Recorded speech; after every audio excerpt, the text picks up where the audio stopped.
welcome to today's episode of the No Niche Network podcast. We are so excited about today's episode. It's been teased many times, but we finally have here with us the incredible Mary Rezek. She is the No Bullshit executive coach, and so you're going to hear all kinds of that today. We have some personal questions for her on navigating business, being a leader, and everything else that we've been working through. She has coached executives in China and for many of the high-end companies that you would know of. Any big company you know of, she has coached them there. So Mary, thank you so much for joining us today. Absolutely. Thank you. We're so excited to hear from you and get a chance to ask some questions. Yeah. Bring them on. Yeah. I'm ready. Okay, we'll just dive right in. Yeah. My first pressing question is something that I'm, as I step into hiring people for my company, which is just a whole scary thing in itself. But the most feedback I've gotten is that I'm a chaotic boss because my brain, I'm thinking about 100 things 100 miles a minute, and then I am working through that out loud, and so then it may translate to my, employees or people that are working with me that what am I supposed to do? What am I supposed to do? And then usually, I'll tell them later, but I appear like, okay, I'm doing this. How do I bring that in and be in a million places at once without seeming like putting that stress onto the other people around me? So what I find ironic about your question is that you actually help people make order out of their own chaos. Which is, it is totally ironic. Yes. It's kind of ironic.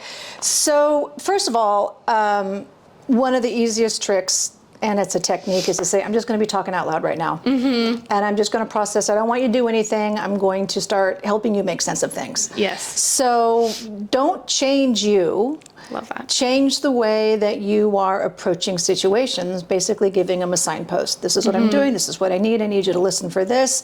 I'm talking out loud. What that will do is it'll help people track. Now, you're going to be in a million places at once because it's your business. And because it's your business, you also have a responsibility to recognize that you have an impact on others. So if you want people to follow and interpret and do what you're saying, you have to be really clear about what the boundaries and expectations are. So the more that you ramble, the more people are searching for the keywords so that they'll be successful and they're interpreting. So get to the point and be super clear. Yes, that was awesome. I love I'm definitely going to take I'm thinking out loud. Because that's what I'm doing and I can't not. It's an easier and quicker way for me to process than, or even the flip side of like, hold on, let me think about this for a minute. Because I think I have a hard time doing that. Well, you just did it. So you already have the soft muscle memory. Yeah. And when you hear yourself starting to ramble or spin, you'll feel that heat inside. Oh, and you're like, okay, let me take a beat. Yeah. Or like, that was a lot of information. Let me take a step back. The main point is. I love that. Yeah, perfect. That's so good. Do you want to take the next one? To kind of jump off on that. Now we're going to have a guest. Hello. You're so cute. When do you recommend, or how do you know when to hire and start expanding your company? For instance, my marketing company, we right now I feel like I can't catch up. I just can't. I'm it's been 3 weeks of spin. Yes, exactly. Look how big your eyes are. But but then in 2 weeks, I'm sure I'm gonna have barely any work because everything's gonna be scheduled out and things are gonna be much slower. So if I do hire someone, what do I do with the weeks that there's nothing for them? So is that my sign that I don't hire someone because I still have slow weeks? Or what do I do with that? What's your question? I don't know what to do. Okay. All right. So I'm hearing you say that things are cyclical. Yeah. Right. And then there are some weeks that are really intense, and you are in the throes of, I'm waking up at 4 and I'm getting things done at 2 a.m. And then there's this lull that happens, and you're like, well, what do I have this other person do? I would zoom back out and look at your cycles. Okay. I would look at, is it a certain time of year? Is it with a certain company or business or a person that you're working with? Right. And then look at where you start to what I call churn, right? Okay. That spin. And then figure out what you enjoy doing and what you want to offload to somebody else. And what I Okay. mean by offload is that would be the stuff that does not give you pleasure or joy, sucks you dry, feels like you're Yep. being taxed, and that you want to vomit. Right. I love that. Right? Yes. And so if you can find somebody who can fulfill that with their skill set, where they get pleasure and joy and excitement and energy in the things that you don't, that's the person to hire. Okay. right. Oh, that's good. Thank you so much. Right, and Yeah, look, no, you that's hire perfect. you hire for potential, not for the empty seat. It is easy to fill an empty seat because you're hungry and tired, Yeah. and it's very, very expensive to not only onboard but to let them go, to realize too much later that they were the wrong fit because you hired too quickly. Yeah. Really expensive. really good. Take your time. Really good. Is a good. Thank you. So this is something that we've talked about, but want to bring it to Okay, the bring it podcast. Our question that we had asked when we first met you was, what is the difference of confidence and cockiness? How can you talk about your business and what you do without seeming like me? Well, your business, okay. That's a complicated question because, in a sense, your business and what you do is you are the brand, you are the ambassador. So if you don't talk about it, people are again going to have to read between the lines. And so it's your ability to say what you do and do what you say and make it congruent. So cocky is, I mean, it's such a 1980s word, if I can say that. I'm totally aging myself right now.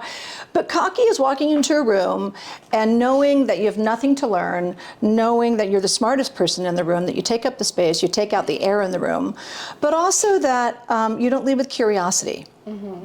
Like, I got it, don't worry, right? And there's a little bit of dismissiveness. Confidence is you don't have all of the answers. Confidence is like, hey, tell me more. What does that mean to you? Being interested, allowing people to feel seen and heard. Confidence is not having all the answers and actually saying, I don't know. You can still stand tall, take up space, show the energy, and create space for other people. Confidence is you actually saying what you do and how you do it, but with a sense of pride and a sense of, like, there's a lot to still learn. Yeah. I love that. And I think last time we said too, cockiness is like more, I'm better than you. Whereas confidence, you don't believe that. And I think sometimes when talking Well, sometimes you are better than them. I mean, sometimes you are, and I don't see a problem in saying this is what I know and this is how I know it, leading with facts. I have no problem with that. But if you're shutting people down in doing that and interrupting them consistently and not being open to alternative solutions, that's cocky. That's the difference. Yeah. And maybe too, you're in the wrong room. Yeah, get out. Get out. Maybe that's what it is. Like if you feel like you're being cocky because you maybe you are better than the people you're surrounding yourself by. Well, can I reframe that? Yes, please. Cocky is, again, this word. It is as if, hold on, give me a second. Cocky not only means, in a sense, it means you're better than somebody else, but you have no interest in anybody else either. Yeah. So it is a sense of insecurity. It is often a sense of scaredness. And if I am found out, there's this imposter syndrome. If I am found out, my goodness, so I'm going to bolster myself to demonstrate that I am pretty awesome and I rock at the expense of others. Yeah. That's good. Come on, Alice. So I guess this is somewhat similar, but I think it seems like it's similar, but it's also a bit of a random question, but something that we've been noticing in a lot of our podcasts and just I think life in general of people around us is that there's a lot of people who are really successful and there's people that aren't, in whatever terms that may be for you. But I think a lot of people have this narrative for themselves that they can't be successful because X, Y, and Z external factor. Because I can't have a successful business because there's tariffs. I can't, and maybe it's not just business, but I can't break up with my boyfriend because I can't afford it. So any of these things, but I think, most of the time, and this is what seems to be what you teach to executives, is all the internal factors, not external factors. So how can you shift your focus from blaming the world for your problems to like actually making that shift internally and looking internally of like, no, I have the power to change this? Yes. Another complex question. I know. We have many. So we saved them for you. Yeah, there you go. I want to narrow in on the construct of self-awareness. All right, so everything that, whether you're a manager or a leader or just a human, it starts with your knowingness and what you know about yourself. And then what is it that you want to explore? There are things that each of us needs to refine, polish, start, stop, do, keep.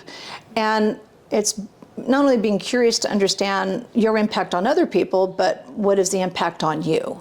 So when you talk about success, that word is a trigger word for many people because it is assigned to money, it is assigned to title, it is assigned to how much or how little. And I look at success differently in that we go through phases in our life where success has different measurements. So one success could be graduating high school. Another success could be a tick mark of graduating college. Another success is getting your business license. It could be a number that you've achieved, 1 million. I don't know what it means for everybody, but for me, when I think about my success, first of all, I get up every morning. That's a win. But how do I explain this? The internal noise that the internal dialogue that a person has around, am I good enough? Am I smart enough? Am I capable enough? That's noise. So I suggest that people actually put a line in the sand and say, these are the things that I know that I want to achieve, or this is my goal or my objective or my problem to solve. And then those are incremental steps to get there. Last but not least, all of that internal noise, I don't care if it's somebody who is 13 years old all the way up to a 70-year-old executive. Every day they wake up and say, am I going to be good enough? What's going to happen today? And how do I get through it? And so whether you're in leadership or managership or any of that ship, not shit, but ship, you have to wake up and make a choice. Yeah. That was very long-winded. No, it's great. Our questions are long-winded. Okay, there you go. Well, that kind of takes us to imposter syndrome, which we did an episode on this recently, but would love to hear your thoughts too on like just what is some strategies to handling imposter syndrome, especially as a leader. All right, so first of all, imposter syndrome is a feeling. It is not a fact. It is a feeling. So I want you to think about when you've walked into a room and you're like, I feel small, silly, stupid, or somebody else has made you feel that way. That is a feeling that you are feeling internally. And the thing to think about is, why am I feeling that? Is it because you don't have the same credibility? You don't have the same experience? Whatever that list is, that is making you feel small, silly, and stupid. So as an example, for me, when I was starting out early in my career, I have a academia trigger, meaning that I felt like I was an imposter when I walked into this thing called an Asia Summit, and there was this Harvard business professor talking about some sort of strategy. Now, mind you, I'm dyslexic, I don't do really well in math, and I'm a doer, I'm not a strategist. So I'm in this room and I'm thinking, why am I here? So I felt weird, and I felt like I was an imposter. I didn't belong, and I'm with all these leaders with a tech company when I was working at that company. And the professor came to me and he said, you have 13 years of on-the-ground experience. I want to know how you put this theory into practice. It was one of those moments that I'll never forget, because actually, again, this professor didn't have the on-the-ground field experience that I had, and all of a sudden I'm like, ooh, took up my space. So there's something that you bring, it can be small or large, that you can hold on to and say, this is the reason why I belong. And it could be as simple as, I'm wearing pink today. It could also be as simple as, I have read these 3 books and I have some information. I'm going to ask a really big, bold question, and I feel nervous about it, but I'm going to have that big question because that gets my voice in the room. So it's a feeling. Yeah. I like that. I think that's another theme that comes up is like every person you have that special sauce. You have something The that zhuzh. do you, Yes. something to say, something unique. Want to take the next one? Yeah. I'm gonna go to the top of the list on. Oh, goodness. What was your what was your first job that you ever had? Oh goodness! Like where do I start? So my first job was actually doing my chores. Right. I was doing my chores in the house, and my brother and I rotated cleaning the kitchen, the dishes, or folding the laundry. And I hated folding laundry. I like doing the kitchen. You won't know that when you look in my kitchen, but we'll leave it at that. And then in high school, I lived in Walnut Creek, and there's this elderly retirement place called Rossmore. And I rode my pedal bike down to Rossmore in high school, and I cleaned old ladies, old people's homes, and it was great. Yeah, it was gross, but it was great because That's what I did today. But I got to hear their stories, and I got to hear their pearls of wisdom, and I loved it. And then in conjunction with that, also I went to Alice. I was a server at this place called Perco's Coffee Cup, and it was a diner. And I have a firm belief that everybody needs to become a server at some time in their life because it teaches you humility, teaches you how to stay nice, and how to like multitask when somebody asks you for milk and they really want a Coca-Cola and didn't say that. I still have dreams about that. Being able to stay nice, that's a skill. It I love is. that you said that because that's something that I was taught at when I was working at Totally. Philippi's, like that was hard. Yes. Yeah, a lot harder than Especially when people are jerks and they speak down to you and they're saying, you know, my steak is raw and I wanted it well, and you're like, really? Yeah. You know, like let me, and you have to find a way to also find, like, I would always go back in the room like, oh my God, the guy at table 6, I want to like, and walk on out with a big smile. Yes. Yes. Yeah. That is truly a skill. Yeah, I still do that in my everyday business. Oh, yeah, me I mean, too. you know, I get up and I'm like, oh my God. Right. Oh yeah, I'll be dealing with a client, call Carly, be like, Yeah. oh my God, they just and then you go back to the client, hi. It's all about But choice. But now- it's not fake. That's not fake. It's not fake. It is truly, you know, it's removing your emotions from the situation Totally. to approach them. Yeah, that is very true. Was there someone that you cleaned for at at the was it old folks home? Yeah, well, it's an area called Okay, an Rossmore. area. That really is there a story that really stuck out to you that has stuck with you till now? Mrs. Flannery. Okay. Mrs. Flannery had her hair done every Thursday, sort of the beehive hair. She always had her nails done and her toes done. And I was always take her on these errands with her, and we would clean out her closet, and we would do spring and winter. And her clothes were exquisite. I mean, and she used to go to the balls, and she used to have, you know, her husband, they raced horses, so she was also from the South. And she would regale me with these stories and show me photos, and she'd want to give me these trinkets. I'm like, no, that needs to go to your daughter. And then she'd invite me to some of her family gatherings.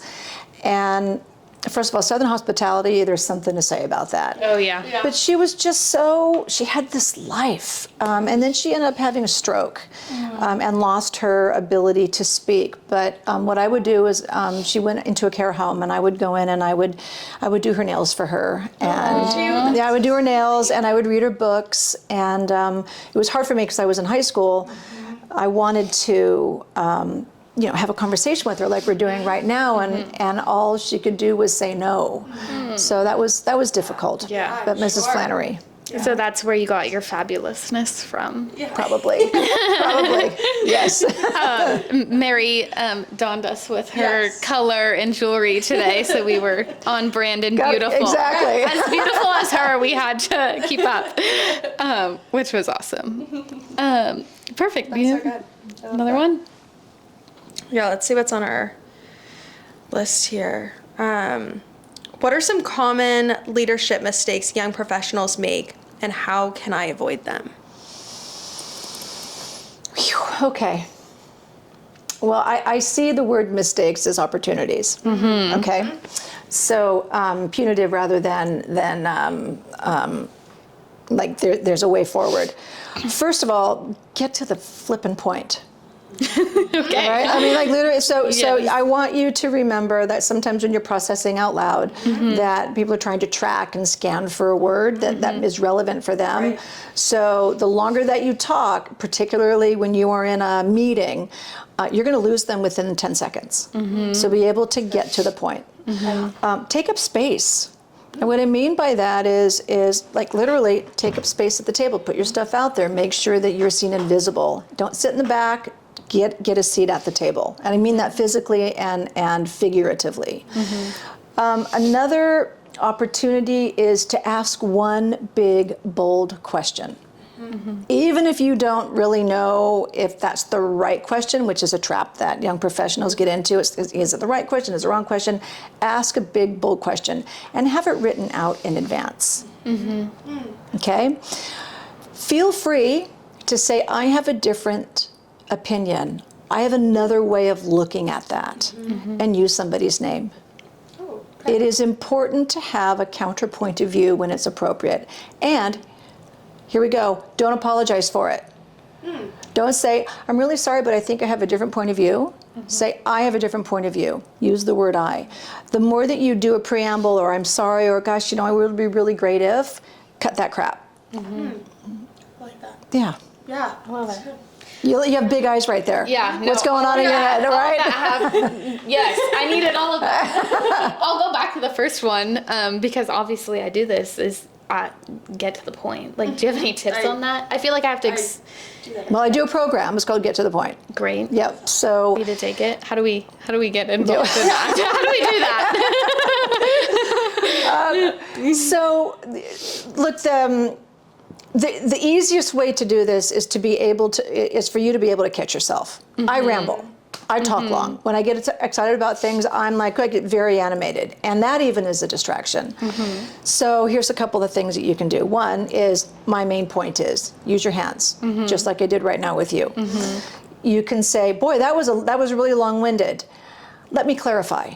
So again, you're pulling the energy back. You're pulling the ramble, which people have been lost. You're pulling it back for them to focus on you. You could also say, hey, Sally, I want to share with you this thing. So you call somebody out by their name. The technique that I use is called a 45-second fast track. You really need to do it in 30 seconds, but some of us need 45. You start with an emotional statement. I'm worried, I'm challenged, I'm excited, this is a fantastic idea. Then you have a sentence around what it is that you are there for, 3 follow-up statements, 1 sentence each, and then your ask at the end. Really simple, and that's how you could do your get to the point. Yeah. I feel like as you're thinking or talking, I'm thinking, like, I feel like in email, I can do that really well. It's very to the point, but when I'm talking, even right now, I'm being more conscious of, like, how do I say this in less words? Right. But even doing that right there gives me a signal that you're thinking about that. So I'm already tuned into you. So it's these signals that count rather than like this whole download of information. It was perfect, just right there. Keep going. I think part of it too is talking slower. Yeah. And I think it is part of that not taking up space, because I notice, like, I want to talk fast so that I can be done quicker. Quicker. See, I'm doing it right now. I'm like trying to physically slow down. Yes. But to be done quicker so that the person can respond and move on. I think too that's just, I'm a natural, like, move a mile a minute and just slowing down. So don't change you. Yeah. And so don't change you and your energy. Maybe there's this moment of a pause, a check-in, because part of you being you and having that energy and that and creating that enthusiasm, which I see you doing naturally, if you are going to slow that down, particularly, within your business, it's me like, well, does she really trust herself? Is she believable? Yeah, that's so true. putting in a pause. Now, I will say that depending on who your audience is or the person you're speaking with, if they tend to be more serious or you're doing a pitch, you're probably going to want to do a different tone. Yeah, definitely. Which Yeah. I probably do naturally. Yeah, you just did it right Yeah, there. thinking about it, like the way I talk at a proposal meeting or a consultation is completely different than when I'm on the job talking to, Yes. someone that we're working with. Yeah, so that's called situational awareness. Yeah, it's true. Yeah. Well, thank you. Let's have a name for her. Yes. Yeah. Yes. How did you learn to read people? Like you've said it twice now. Like, oh, our eyes are big. Like you can sense that there's more. I feel like, right? Yeah. How did you learn how to do that and apply it to your It's my voodoo juice. So I've always been perpetually curious since I was a very, very little kid. I remember I was caught in Mr. McLean's class in 4th grade, passing notes by, and the notes were about, did you notice that so-and-so was doing this? Do you think that she or he? And so I've always been mystified around what people do and how they do it, and then the outcome or the impact. So when I did my Clifton Strengths, which is an assessment, and there's 34 strengths, which are behaviors. One of my behavioral strengths is called individualization, which is the ability to look and read and see the unique differences and aspects of people. So I do that. It's one of my innate abilities and talents. Yeah, it sounds more natural. Yeah. It's Sounds what I've always done. Okay, may I have an odd follow-up question? I'm ready. Can because I feel like my brother does this Go on. too. Because can you imitate people really well? I ask because my brother, he can, imitate my mom, perfectly, and we say because he's so observant. Maybe I actually never been asked that question. I don't think so, but I have to admit that I've been fascinated by all the impersonations of Jennifer Coolidge. Oh my gosh, yes. And I'm not as good as Ariana Grande, but no, I'm not Ariana Grande, but no, I don't do that really well. Funny. I just think of my brother. He can be my mom perfectly. They just pick up on all the little things that you do. I could never do it. I'm not like that. Yeah. Anyway, random question. I like it. It's good random. Keep it interesting. Let's see. What else do we want to know? Okay, you talk a lot about executive presence.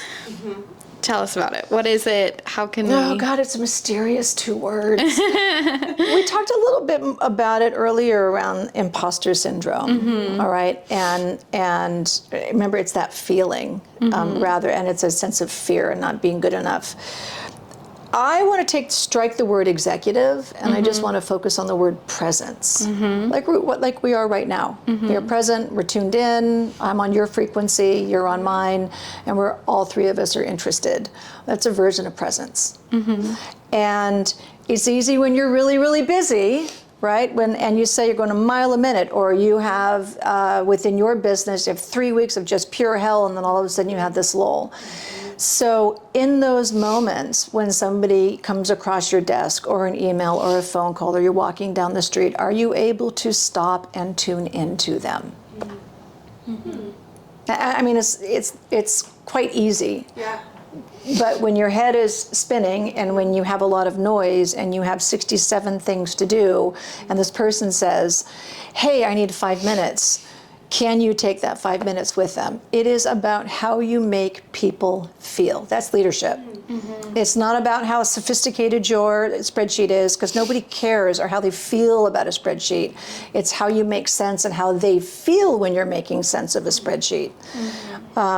So, excuse me, executive presence is more in a corporate capacity, and it is it's a barrier if you don't have it, if you don't have presence and the ability to be more strategic and with volume and complexity, with all of that noise and all that information, all those decisions that you're making, and not be present and tuned in.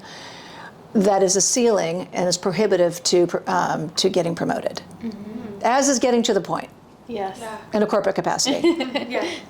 Well, how can we apply it to maybe not corporate capacity?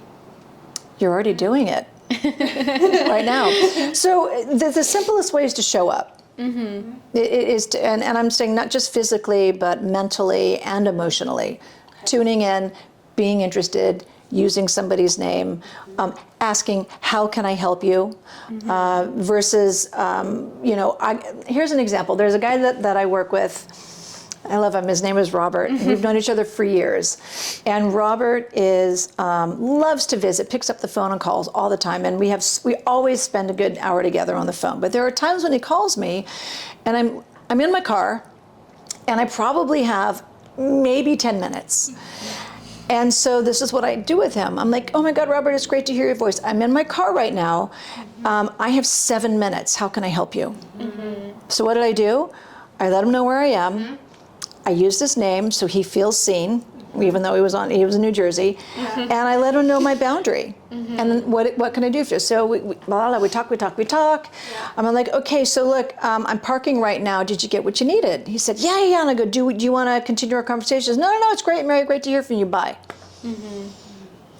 So in that example of 7 minutes, when it would normally take an hour, when he and I work together, I'm able to get what I need done, what he needs done. We still connected, and we have a relationship. Yeah, that's awesome. Yeah. Good. I feel like the main thing today so far that I'm noticing is like, tell people your actions. Yeah. Just so that they understand where you're at. People can't mind read. They can't. Which I'm learning. They cannot read your mind. It's a mystery, isn't it? Yeah. Isn't that crazy? Well, and the other thing that I would encourage both of you to know is not every day has to be super sunshiny and bright stars and unicorns. Oh yeah. No. And it is perfectly reasonable to let people know that. Perfectly reasonable. A couple of weeks ago, I was having a bad couple of days, and I still had to do my coaching calls, and I had a pitch. And on the pitch, I'm like, I wanted to be super sunshiny with balloons, and we started off. I said, I just need to let you know that something's going on in the background for me. So my phone might ring, but they're like, are you all right? I'm like, I am okay, but there's something going on in my family. But I'm fully focused on our conversation. So, in the spirit of being candid and transparent and authentic, it's important, at least in my practice, to let people know how you're doing. And even if you're feeling really wallowy and gross and whatever, people will still show up at your door and give you chicken noodle soup. Yeah. Yeah. Can you share the line of being candid and open without oversharing? TMI? Yeah. Give me an example. Well, maybe this isn't even a problem, but instead of saying, something's going on, you tell them, well, whatever that, you tell them what the family issue is. And maybe I'm answering my question as I say it. Like, so are you... Okay, so let me give you an example. Okay, I'll do one. Alice has joined us.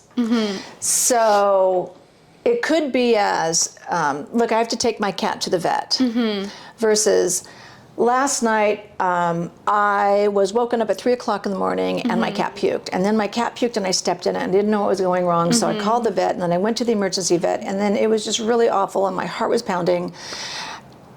Yeah. Nobody cares about you stepping in the cat puke.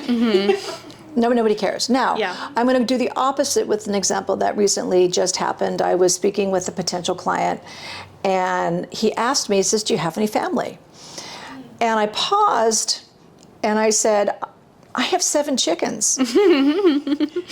And I said, I have a blind dog, and I have 2 cats, and some squirrel that sometimes comes in the house. He goes, you have 7 chickens? I said, I do. And I'm thinking, where is this going? Oh my God, did I overshare?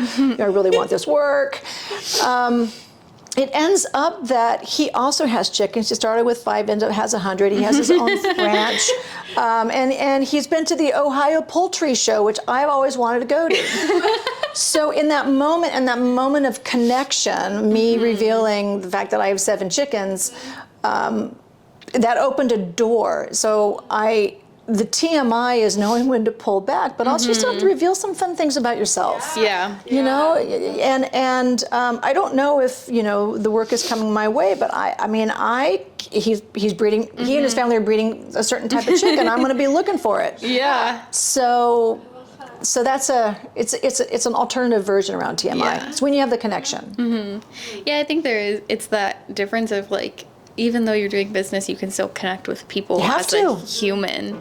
I think for me, it's really hard with that line because, I'm so in people's personal lives and Yes, you are. spaces that like I truly have become, you know, therapist to them. Even a client, you know, there's been a lot of people are in situations that I'm helping them because of that situation. Yes. You know, someone has died, Yes. someone Oh has my goodness. cancer, Wow. which is mostly, you know, really something that I'm dealing with, which is a lot. But even just the other day, it was a casual, we're just organizing her garage and she asks me, you know, my kids fought the entire time we were on vacation. Like, how do you handle that? You know, because she just sees me and knows my family and things. And so we just What did you say? in this. I tell her I ruined plenty of family vacations when I was 15. And so, you know, and I was like, and I had a fight with my mom last weekend, which I guess, you know, in that sense. So you normalized it. Yeah, I was like, You normalized it. That's although really I'm not important. perfect. So I guess, you know, I'm managing this balance of oversharing, but I guess it is But really more of Is that an overshare? No, it's more of a superpower, you know, of being able to connect. Because I think it's just different too, because in, you know, business corporate world, there is so much like, you know, you don't Supposed talk tos? about that. Yeah, so many supposed tos. Okay, so I'm going to just say bullshit. Yes, I love it. Look, there are social norms, there's company culture, there are sort of ways that you're supposed to do, but every company has their own culture. Thing is that I want you both to remember is you have the choice to show up authentically. Now, it is not an excuse to be a jerk. Yeah.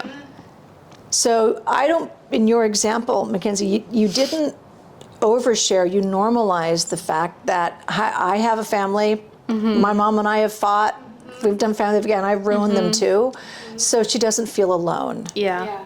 And like a bad mom. And Yeah, what a privilege. Well, yeah, and so that has been a really cool piece. And, you know, there's the trend of like, I'll apply it to the business, but like, I'm not just organizing homes. I'm, you know, helping people through cancer treatment. I'm helping people after they've, you know, their loved ones have passed away. And I'm, you know, helping this mom navigate relationship with her kids. But here's something to think about. It is a privilege and an honor. Then people really trust is. you enough, not just all the personal things, but their, you know, the unpacking and the discovering of the insides, and whether they know you or not. Yeah. Something to think about is that you're trusted. Otherwise, they wouldn't choose you. Yeah, that's very true. Cool. It's so cool. I love my job. Do you have another question, or I'll go to the next? Yeah, you can go to the next Let's one, see. yes. I don't know. Okay, I guess this is, we've talked about it a little bit, but maybe more direct. How can I lead people without seeming bossy? Okay. Well,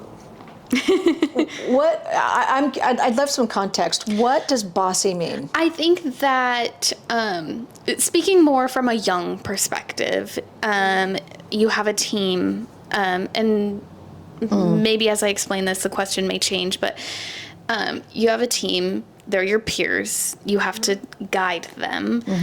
How do you remain that, you know, leader relationship without, you know, it's almost that, you know, I'm better than you, I'm in charge, I'm the boss. Like there's an attitude difference. So how do you kind of navigate that? All right. So navigating peer relationships is always dicey. It just is. So let me draw a visual diagram here. If you're sitting in the center, right, and you have your manager, which is a solid line. So your manager's at the top, and what your manager wants from you is different than your direct reports. Okay, so your manager wants you to get your stuff done, get it done well, informed, be strategic, etc. Your direct reports want direction, guidance, problem solving, delegation. These are very simplified. Your peers, which sort of on the lateral, they're looking through this lens. Are you trustworthy? If you're a jerk, are you still really good at your job? Do I want to be on your team? Do I want you to come onto my team? Are you really good at your job? Are you nice to work with? Are you somebody who gossips? Are you a person who might be quiet but are really a quiet giant? All these things, these filters are happening all the time when you're dealing with the peers. Is this true? Are you experiencing this? Right. So you have all these judgments. Yeah. And so bossy comes into, you might have a sense of fear, you might feel nervous around this person, they might have a different experience or a credential or whatever it might be. That's you imposing your stuff onto them. If you're saying, well, we need to do it this way versus I have some ideas, are you open to hearing them? I want it done this way is bossy. Another, if there's an overuse of I versus, hey, I have a unique perspective, would you be willing? Bringing in the we. Bossy, it's such a, again, it's a 1980s word, so I'm just gonna go with it. Well, as you're saying this, it's like the same as confidence to cocky to me. It sounds like it's a very similar line. Well, here's a differentiator. Being bossy says I'm in charge. Yeah. And you may or may not be in charge or not. So if you're with the peer group, they have, who designated you king or queen for the day? Have you been anointed, or have you said, hey, I'd love to take the leadership role here. I'd like to take the mantle. Does anybody else have, any reservations about that? I see this as a great idea. I'd like to run with that. What do you think? Versus, I got this. Yeah. Yeah, right. Versus, you guys are working for me versus we're a team. Well, and I'm not necessarily sure if it's a team. It's how do we do this together? Yeah. I can do this piece. Do you want to do that piece? Okay. Well, then, okay. How are we going to parse this work out? Yeah, that makes sense. Okay. Do you have any, or I have two finals? Go big. Make it count. We can insert another one too. Okay. Or we can keep going. We can go forever. My last one. Actually, okay. I have an add-on. Okay. Because we jumped right into questions, but didn't talk much about your journey. Go for it. Yeah.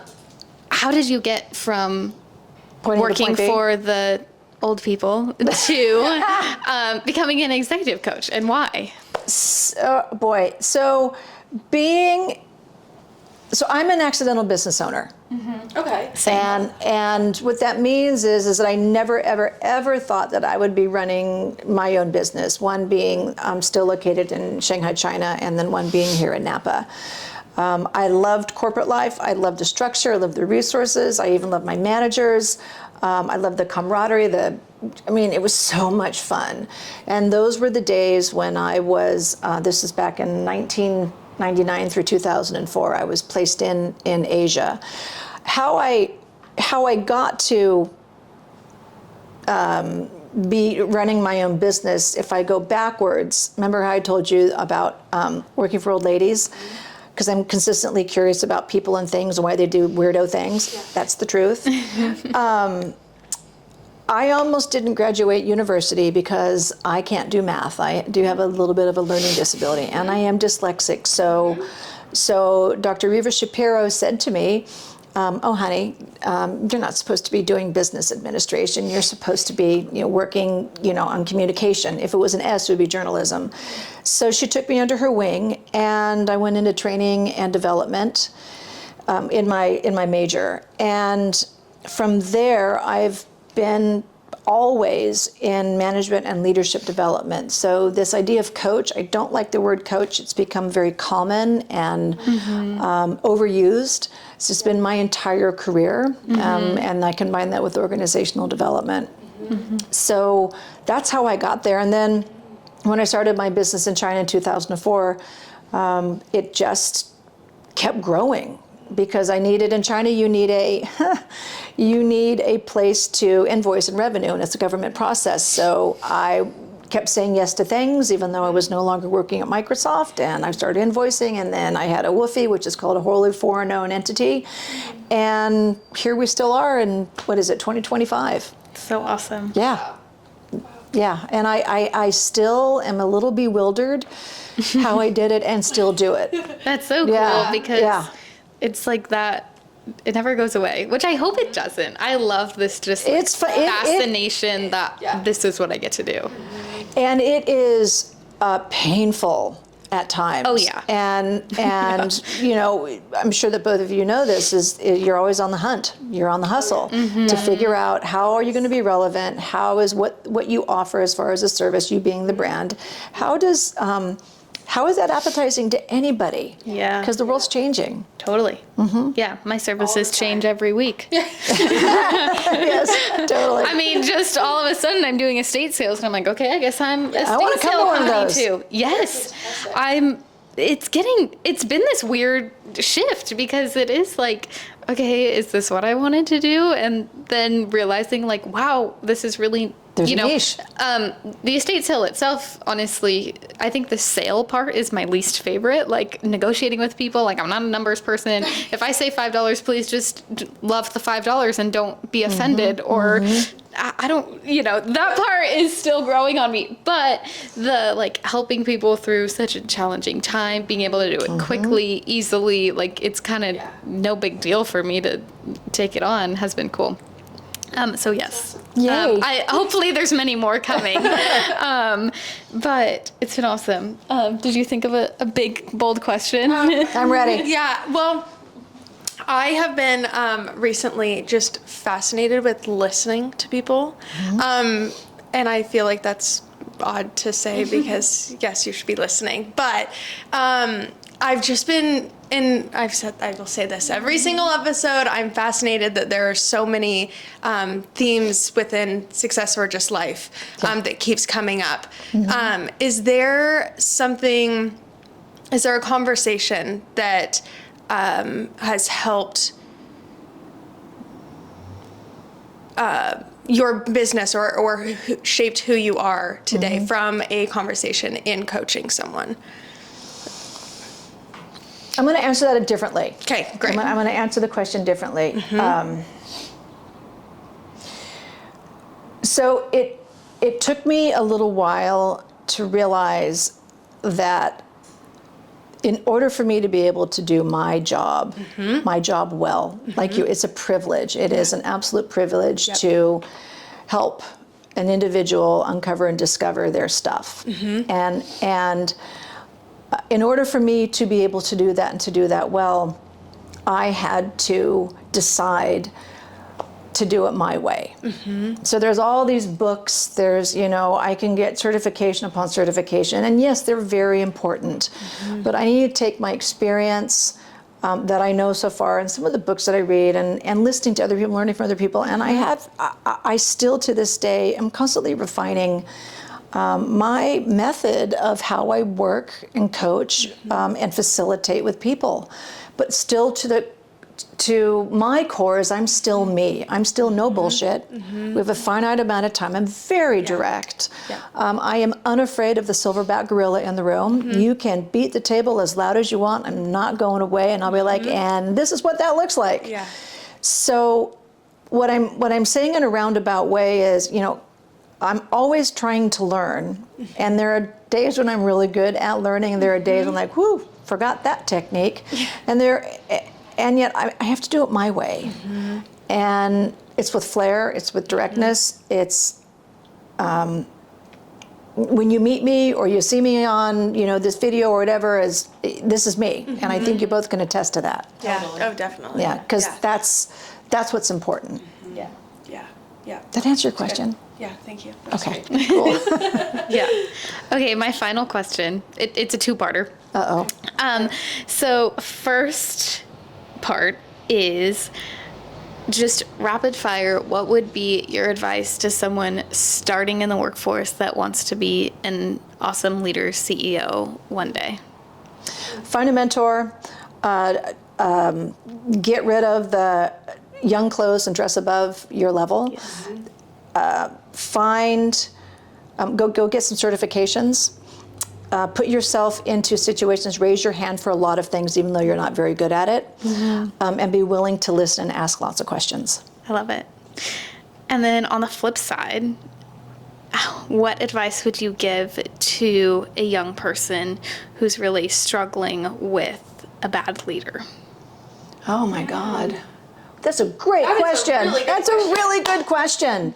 So first of all, research shows that people leave managers, they don't leave companies. Yes, agreed. Okay, people leave managers, they don't leave companies. So, I have my head is full right now. Say it all. I love it. So, this is a really big one for me, honestly.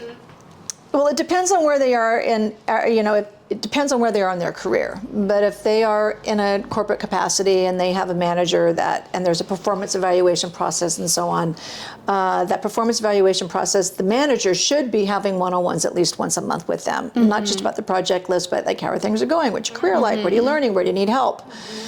If that's not happening, the employee can ask for a one-on-one. And come prepared with an agenda, come prepared with even a one-pager, and walk through some things. If the manager keeps changing the agenda or the manager keeps rescheduling,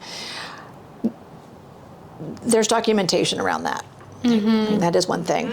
The second is and I don't mean to escalate this too high, but sometimes human resources, if there is an HR person, get them involved and ask them for some coaching. It also could be have a skip level meeting. So here you are, here's your manager, have a skip level, not to rat on your manager, but to say, hey, what's it like? I'd love to get some advice around, what the organization is doing. So skip level. Your manager or that manager is going to want to know that you're doing that. So that creates a conversation. And at the end of the day, you need to do your job really well. This is what's most important. Work your connections, do workarounds, build your network internally and externally. Even when you're not in a meeting, you want people to say your name, talk about the work that you're doing, what your team is doing. And what that does is it creates your voice, your person, your work, and your team's work to be visible even without you there, even without your manager there. That's very good. Yeah. So then maybe when an additional question. I keep saying the last, but it's never going to end. When is the right time to leave a job versus stay and endure whatever you're going through? What's endure? I don't have there's no pure answer to that. Some people get bored. Some people don't like their manager. Some people are like, I need to make more money. Or some are like, you know what, I need to relocate. There's so many different variables. I left Microsoft because I don't do really well in a centralized structure. I need a lot of autonomy, I need a lot of freedom. And when I was working with Microsoft, it was awesome. Because though I was working in corporate capacity and I had my boundaries, I was, point and go, and it was amazing. My role was becoming centralized. I don't thrive in a centralized, hence running my own business. So I get what I need, which is freedom, independence, and security, plus creativity. So when those are not being met in your job, those intangibles, those motivating points, I'm out. Now, people oftentimes are attracted to the money and to the title. What they forget about is the company culture. And if you're not looking at the company culture, you're choosing the wrong job. Yep. There's an author named Dan Pink. He wrote this book called Drive, and he has 3 things around motivation. The first is, if somebody's going to be motivated and you take salary off the table, people take a pay cut if these 3 things are in play. First is autonomy, freedom to do things, freedom to put your own magic on it. Mastery. the ability to practice that thing, to do it really well. It used to be 10,000 hours, and that's been debunked right now. And purpose. What gets you up in the morning? Why am I doing all of this? It's that fire. Autonomy, mastery, and purpose. If those three elements are met in the job and with the company culture, people will take a pay cut. I mean, I'm saying not a guarantee, but because those other elements are important. Yeah, more valuable than money. Right. Yep. I took a pay cut, and it was worth it because those three things were important. Me too. Well, with that, we are so grateful to be able to sit with you today. And I think, me personally took so many good nuggets from our good. conversation. This is one of those I'll watch again and again, I'm sure. So thank you so much. Thank you. It was real fun. Real fun. Thank you. Thank you.